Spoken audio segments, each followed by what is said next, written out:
family who had cattle, but we had no real experience ourselves. We got the 25 acres. We wanted to have a little herd of something. We actually hadn't even heard about Lowlines. They're from the original herd of Aberdeen Angus that were brought into Australia. So from Turangi, introduced from Scotland, Canada, some of the best Angus herds overseas. They're easy to feed on, finish on grass because that smaller frame. When we started, we didn't have an appreciation of the holistic sort of management of cattle, and it's not as simple as just, you know, chucking a beast out onto some grass. There's a lot involved in it. A lot of husbandry stuff that we sort of never really realised, and the flow-on effects from what's in the soil goes into the animals. So if you don't put something in, you're not going to get it out.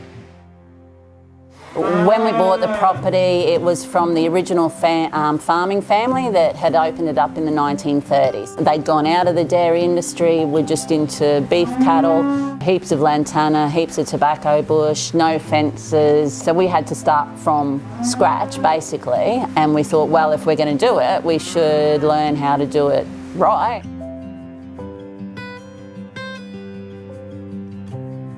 Greater Whitsunday Food Network is all about growing the producers we have locally and supplying our local people with good quality food that they know where it's come from. It's that knowledge base and connections and, you know, the other landholders that we get to talk to and share ideas with that's really valuable. It's amazing how 5 years down the track that has played out now, and in the difficult times we're in, I think that's really come to the fore, that people, you know, yes, there was lots of great ideas along the way, but now it's not a joke, you know. It's so critical that we know where our food's coming from, that we can, you know, assure people of how we're producing it. And we were given the support to enable us to open up, to host, you know, a few tours a year. I wasn't very excited about doing them whatsoever, and catering for people, but I really enjoyed it. It turned out that, yeah, I really enjoyed talking to people about what we do and where we are and what to see and what happens to actually, before they get that cut of meat, where it comes from and the story behind it.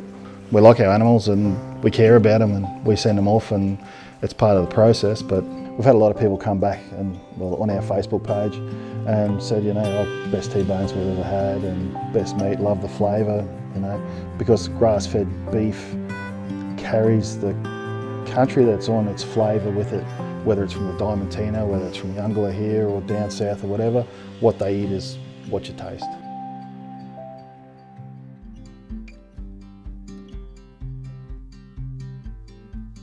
Yeah, the fires in 2018 affected us like no cyclone ever had. You were immersed in it day after day. It was just the smoke and the stress and the work, and it was relentless. It's interesting sort of to look at it. It's given me a different appreciation. It's done a hell of a lot in the community and brought the community probably closer together.